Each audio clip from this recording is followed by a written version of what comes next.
So today we're joined by Grant to talk a bit about some of his backstory, his latest release, Wishes, and Color. So thanks for joining us. Of course. Glad to be here. So congratulations on finishing up your last day of college. How does it feel? It just feels amazing and also a little scary at the same time because it's like I've just been a student my entire life and now I'm somehow just going off into the world and having to support myself and also keep pursuing music. And I think it's pretty empowering at the same time because there's no plan B. You know, I guess like my plan B, if just like nothing worked out, would be like go to grad school or something, but I do not want to do that. So yeah, I think it's a little scary, and I think it is for everybody. Like everybody I talk to that I live with, who are all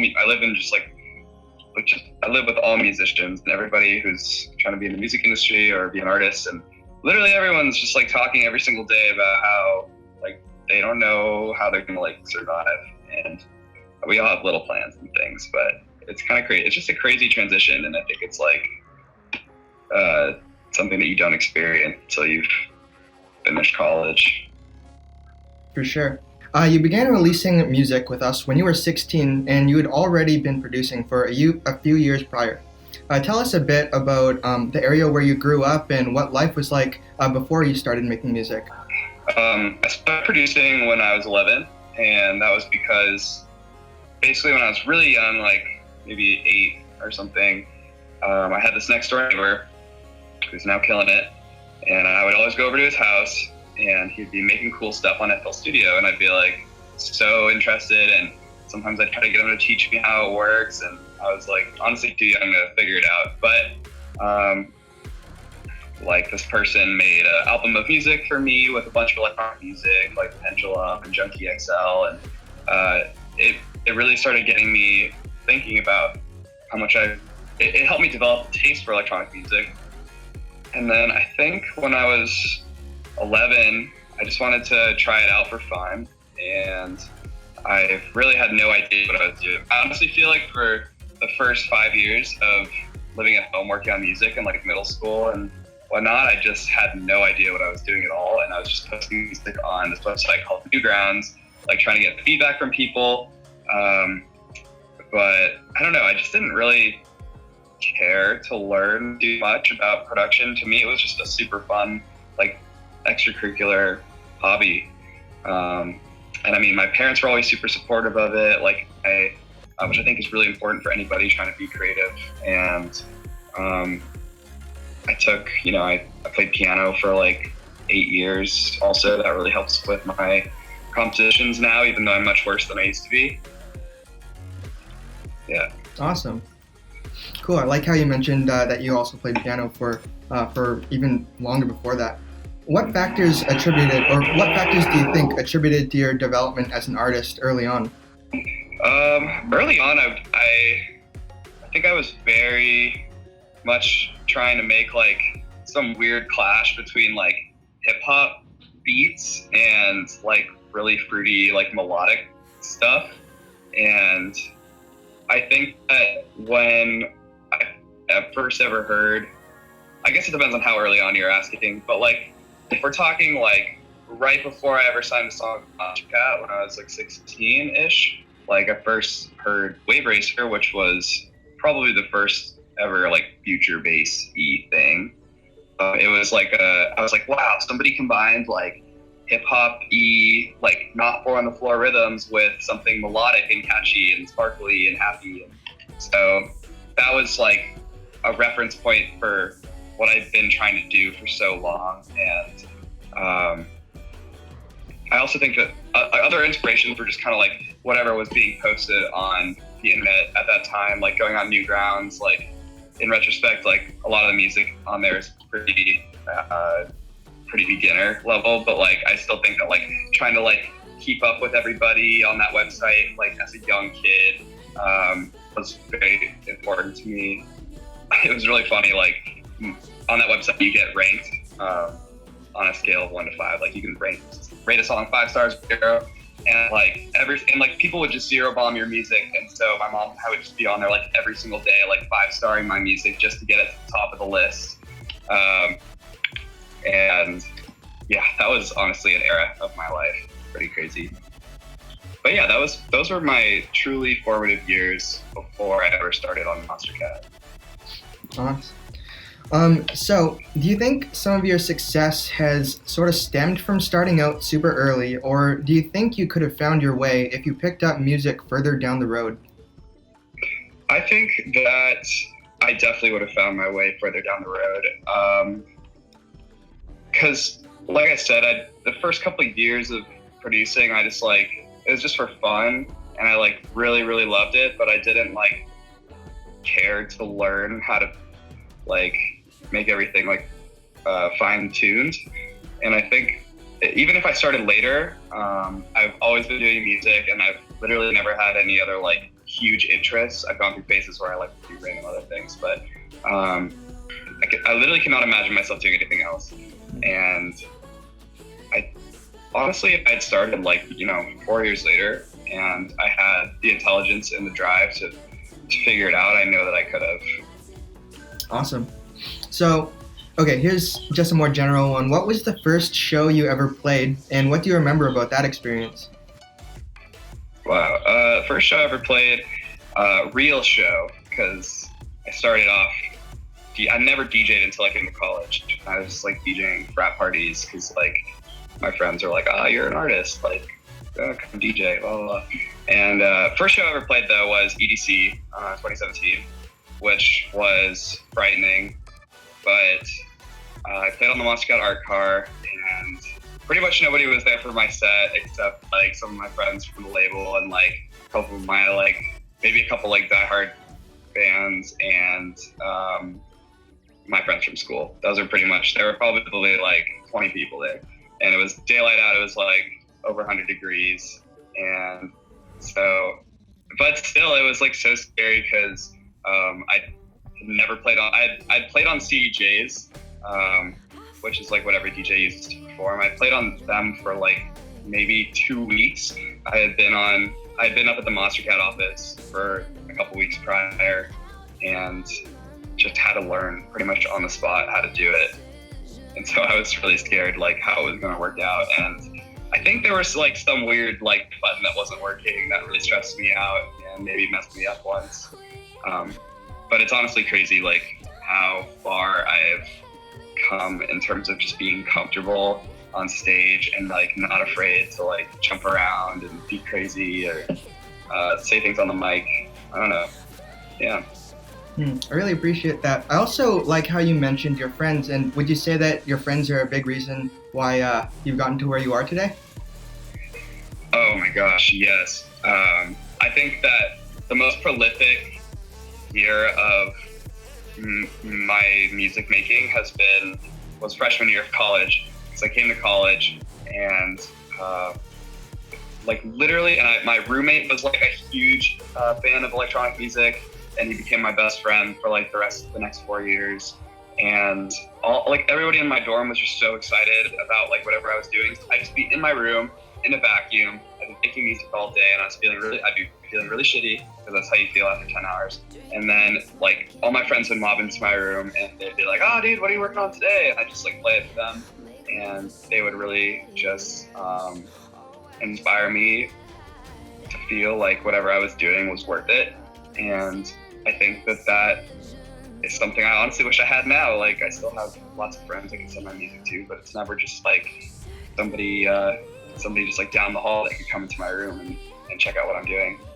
So yeah, I think my friends have just played such a huge role in encouraging me, and a lot of them are also musicians, so they can give me their form of feedback, even if they're not even if they're not huge fans of electronic music, or they don't really listen to it all that much. It's always helpful to get feedback. Even my mom has been critiquing my music for 100 years, and that's always been very sensitive, because it's I don't know, with your parents, it's are you critiquing me or are you critiquing my music? I don't know, but I think that, I don't know, yeah, just I've been so lucky to just be surrounded by so many people that are just believing in me and willing to help me with what I'm doing.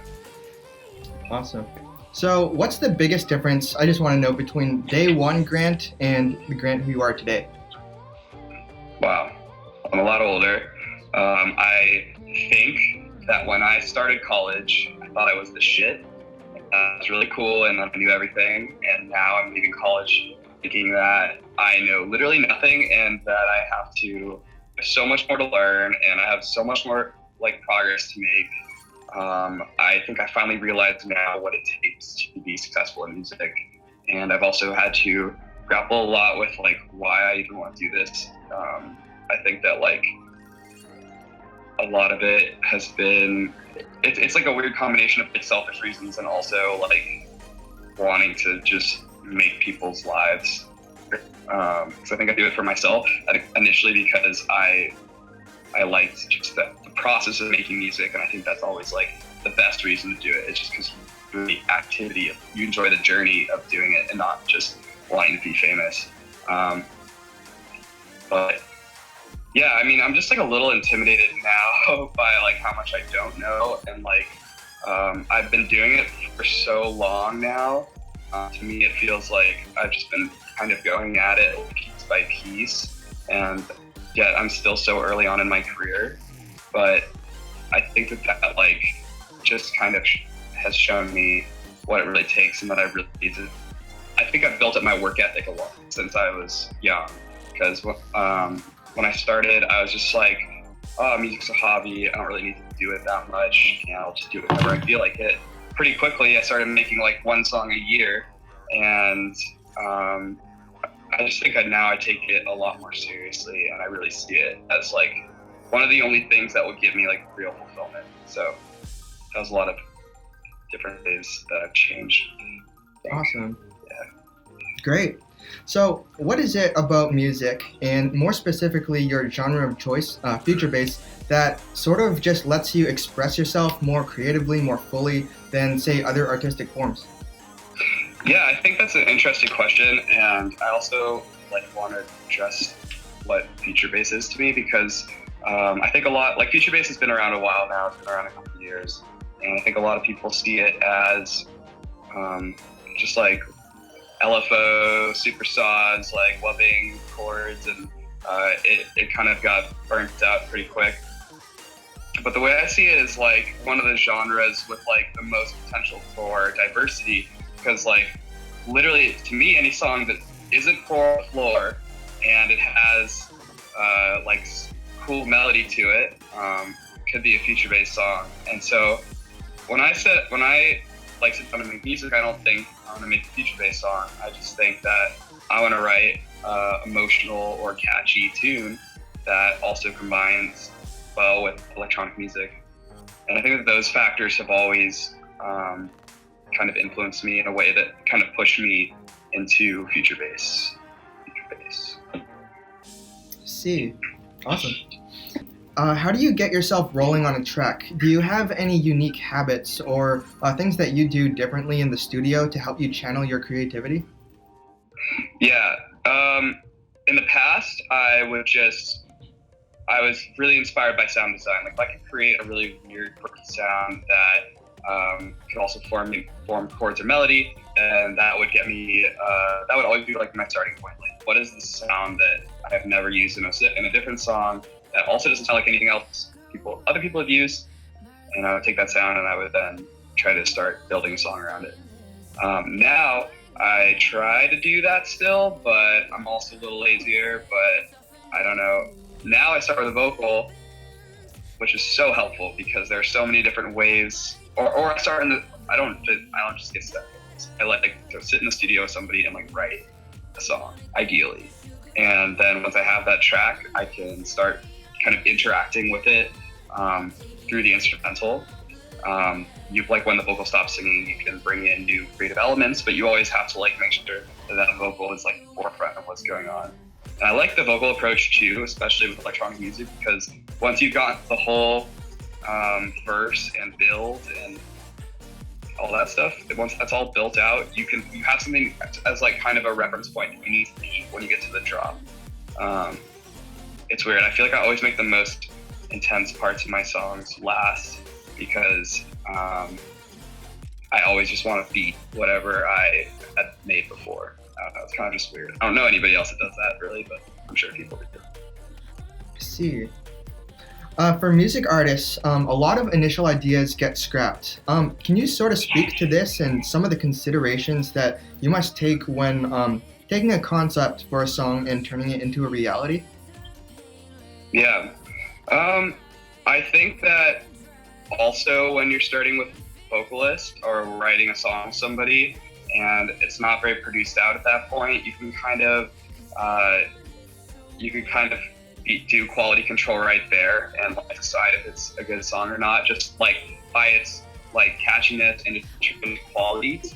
And so I don't usually end up making I don't almost ever end up pouring like dozens of hours into a song that I don't think will ever be used. And I think because I already waste so much time on the songs that I will release, I think it's a good way to prevent myself from having more issues and wasted time down the line. That being said, I think that only finishing things that you think they're going to release is kind of a poisonous mindset, because once you get stuck there, it's like you might throw out ideas too that could be cool and you just have no idea. So I think that that's something that like every artistic person struggles with. It's just like, is this idea good, or like having writer's block halfway through, or just all those like mental internal struggles. I like how you mentioned that, yeah, no, it's not always like a straight arrow sort of line. Yeah. So here's a more general one. Who is Grant in the studio and who is Grant outside the studio? Wow. Grant in the studio is the most boring person you've ever met. Grant, after 10 hours of the studio, doesn't like know how to talk to people anymore. But I don't feel like I really share my personality at all on social media, and I really suck at that, and I really want to get better at it. I'm just too like insecure about everything I'm gonna say, so I don't say anything at all. It's bad. But outside of the studio, like, I don't know, I love to party, I love to hang out with people, I love to have like deep conversations with everybody. Like, I don't know, I just like to have fun. I don't know, I'm pretty normal. I'm not a super introvert. I'm pretty extroverted, honestly. I don't like, if I stay in my room too long, I literally go crazy. I have to go outside and like get some sunlight. I have to go talk to people and like see how they're doing. And I mean, other than that, like, I love anime, I love video games. I play Super Smash Bros. with my roommates like literally all day long. And yeah, that's me. Awesome. So many things go on in our daily lives. I'm sure you're no exception to this. From school, which you just finished, to work, to scheduling time for yourself and friends, and then for you, shows and getting stuff done in the studio. How do you balance all of that once everything's start to pile up? That's a great question. I arguably don't succeed sometimes. Like, I think that but I am more responsible now than I was in the past. Like, if I have songs due, which I do right now, like, I don't like go out and I don't like go talk. I don't really go out and spend hours hanging out with people, just because like this is now my job and this is also my dream. So I can't like compromise that in any way. I'm just like, I've gotten too old and too far along, and that's gonna sound lame to some people, but I've just come too far now. I spent too much time doing what I'm doing to like just socialize. I don't know. That sounds so salty and crusty, but like whatever. I do think you have to still schedule time for yourself though, and if you don't, it makes life much harder. So I'll try to like work in little breaks here and there. So here's one I'll throw out just before we sort of head on to wishes. What do you think are some of the misconceptions around DJs and electronic music that non-listeners seem to fall into thinking, and what don't they know that you wish they knew? I think that like DJs get a bad rap. People think that they don't do that much, and from a purely performance perspective, that can be either true or not true, depending on like how much work the person wants to put in. I think DJing is one of those skills that is easy to learn and very hard to master. And I'm still not like, I'm not the best DJ. Like I love performing, but I'm never going to claim to be the best DJ because like, it's just not like what I spend all my time doing. I'd rather be, I write music mostly, but I don't know. I think that there's a lot that can be respected about a great DJ set because it's really about like the overall arc of the whole experience and the creativity and like the mashups that they use and the song selections. I think that when you go see a DJ, you're not just there to watch some guy up there with headphones. You're there for like the entire production, and I think that like electronic music has some of the coolest productions of just like any other genre of music. It's just really cool to see certain DJs' visions come to life, both in their visuals and in their music. I don't know. It's hard for me to. I don't know. I guess some people are mad about DJs, but I think that like when a DJ set goes so well, it's like the coolest thing ever, and like the crowd doesn't care. Like the crowd doesn't care if like the person isn't playing every single note in the song. You know, they just want to like. You know, have a real like experience and good arc to the entire like hour, 2 hours that they're there. And DJs are also like they have such a creative like performance means in the sense that they can like take songs from other people. That gets a bad rap, but I think it's cool because like people can take some people get critiqued sometimes for not playing all their own stuff or for playing their own stuff too much. It's just like this double standard, but like I think that it's really cool that DJs can grab from literally anywhere and like create this like weird puzzle of like amazing songs that take listeners on a journey. Your latest track has been a huge success. What led to you working with McCall on the track, and why was she a perfect fit for that role? So the reason McCall's on the song is because I started it off with this girl, Sabrina, who goes by She was on my song Weapon, and she's really talented. We wrote it in my freshman dorm room, but then like 2 or 3 years, or she stopped going to school after my sophomore year, and she went off to do her whole artist project. She's killing it. You should check her out. But then she decided that she just didn't want to be a part of the project. She's like off doing her own stuff now, and I totally respect that. I was just in a tough position because the project file was corrupted, and I didn't know how I was gonna ever like get in there and like get the vocals switched out. But I've been working with McCall for a very long time, and she has an amazing voice. She's very talented, she's very charismatic, and I love working with her. And so she just gave it a shot. I actually had a couple singers try to sing the song, but McCall just was able to sing it almost exactly like the original singer, which helped me with like having listened to it a certain way for like literally 3 years. It was almost super weird to me to hear it any other way, but McCall like hit that perfect middle ground where it kind of sounded like the old, but it also sounded like new and improved. So I think it turned out really well. For sure. I like how you said that like the song has been something that's been in the works for like 3 years. That was going to be another question, like how long ago did you get the idea? Oh yeah. But I guess, what is it like working on a song for that long compared to perhaps some of the ones that like I know a lot of artists say that they can bang out a song in like a day to 6 weeks? That's crazy. I wish I could work that quickly. Maybe 6 weeks I could get, but like, oh man, that song of the day, that's so crazy. Did that once. But anyways, so I didn't really work on Wishes. Like, it wasn't like I worked on it nonstop for 3 years. It was like I worked on it a lot for like the first 6 months, and it was like pretty much done, and it's like submitting tweaks, and then the project file corrupted, but I thought it was done, so I was like, oh, it's okay. And it corrupted because like some plugin was incompatible with my version of Full Studio. for anybody wondering. But then FL Studio 20 came out, and it was able to open all of a sudden, and I was so happy.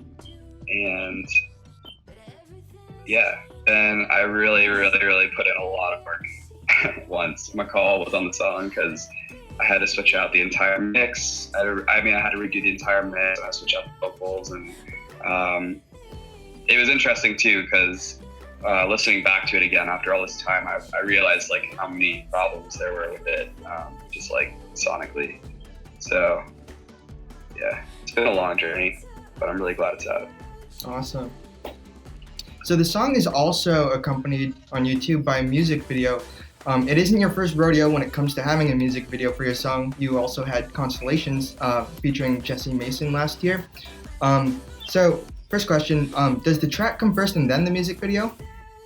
Yeah, so the track came first, and like I didn't think it was going to have a music video for a long time, but the guy Justin Chroma, who's based in Seattle, and he did the Constellations music video, and like we've been friends for super long time. He knew about my music back when I was like Grandpa Tie. He reached out to me just like super randomly and said, "Hey, I want to do another video. Like I want like an artistic outlet. Any budget you put together, like, you know, I won't profit off of that. Like I'll just do it all for free, just because like we believe in the music and I love the song." So we put together a budget and we made the best video that we could. I think it turned out really well. And I'm just like, it's pretty unreal that people like Justin out there even exist. Shout out to Justin Chroma. Check him out on Instagram. It's cool. Sweet. So, like you just said, both music videos directed by Justin Chroma. From your perspective, like, do you get to enact your vision for it, picking like the locations and the actors being shot, or is that more of his thing? So most of the, I'd say 90% of the video was filmed in Seattle, so he kind of had to take control of like which actors and which locations are available to him most readily in Seattle. He did come down to LA and like film a little bit with McCall and I, so we have a little snippet of the video, a little cameo. But the way the video did come to fruition initially was I wrote up this like, I dug through all my old tiny files and I found some like weird, just like notes that I had taken when I was a freshman, and I had like first made the song about how I imagined this like interstellar-y like space voyage that correlated with the song. The ship is taking off in the build, and then the drop is like just I don't know, destruction. I don't even know what I said, but I found something like that. And my problem was that it was hard for me to get into my headspace that I had when I was a freshman and when I first wrote the song. But I really wanted to stay true to that. And so I just dug through all my old files. I pulled up a bunch of like mood board stuff I had found on Tumblr and referenced that and wrote up this like 2-page document saying kind of like a little story idea that Justin could kind of riff off of. And he did a really good job of adapting that into the story, I think. Moving with that idea, do you think you're going to be doing a lot more music videos, like a music video for all of your releases further on, or is it, you know? I think when it makes sense, if it's like a really big single and it would take a little extra like visual, like just it. I think that if a song could benefit from more visual elements to like understand it, like I think Wishes is definitely a kind of song like that. It would definitely help, but I don't think that like, I think sometimes it's confusing as to whether music videos really help or not. I really like doing them. It really feels like I'm being part of like a greater whole. But I also really like lyric videos. I think I want to do some more lyric videos in the future, just because they really do. They're easier to do, and I think they really help indoctrinate new listeners into like understanding the lyrics and just the general aesthetic behind the song. Sometimes, at least for me, like I find when I go on YouTube, like music videos seem a little like intense or something, you know, for an artist that I haven't really heard. But yeah, probably more lyric videos, and then if I have another single that is like super super important to me and like I want a good video, it'll happen. But we'll see. I'm sure there will be another. So, you have a song coming out very soon on May 3rd, Colors. Wow. Yeah, want to just talk about that a bit and how that's been? Yeah, Color was another song that started as a school project. We wrote it, and I wrote it with Jesse Mason, who is a singer who's been on a lot of my music.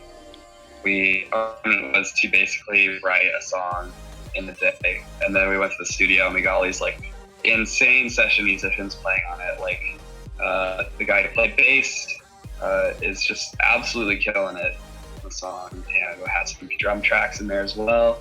And I left that song alone for a really long time. I never thought I would ever do anything with it, even though it was catchy. Like my professors kept telling me, like, it's a cool song, you should do something with it.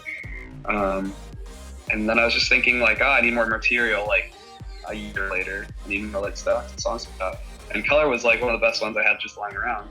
And I was like, wow, I should really do something with this. And I also decided that I've been in music school for 4 years, and I've never like really worked hard to get a bunch of the cool instrumentalists to play on a song. So there's like a really sick sax solo at the end that I went to the studio and recorded, and there's like some really cool guitar parts. And so now it's just like, to me, this really cool combination of like as many real instruments as I could figure out how to incorporate with a lot of electronic EDM elements.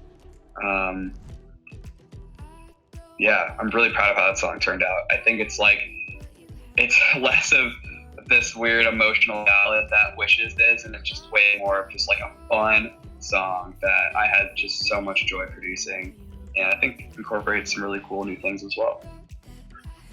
Cool. All right, last question, which is advice you'd give to aspiring artists.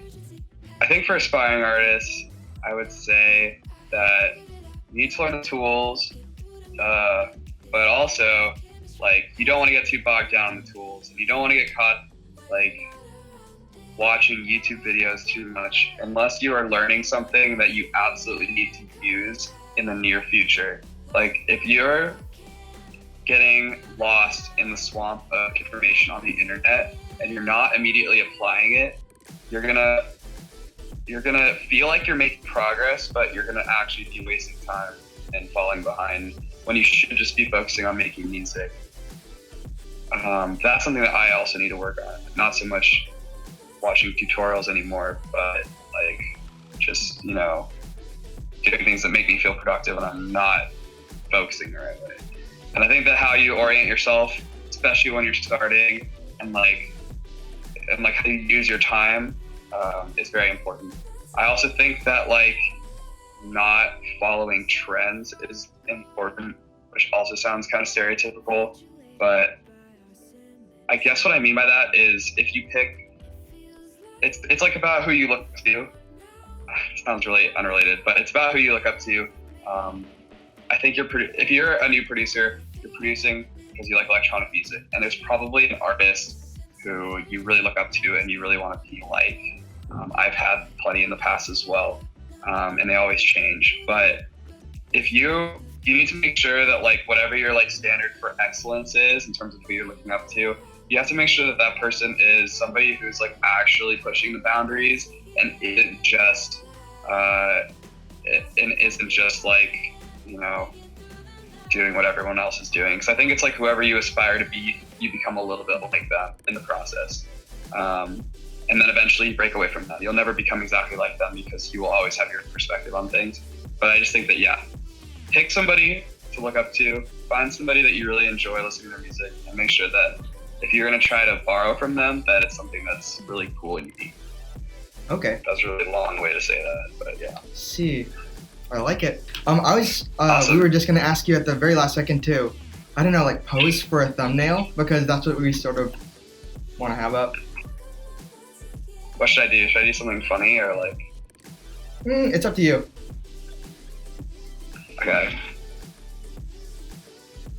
Awesome. Can I do another one? That was probably lame. Okay, sure. Peace. Yeah, dude, thank you so much. That was fun. I hope you can edit that so that I don't Oh, for sound sure. ridiculous. It's been great. All right. Thank you. Thank you so much.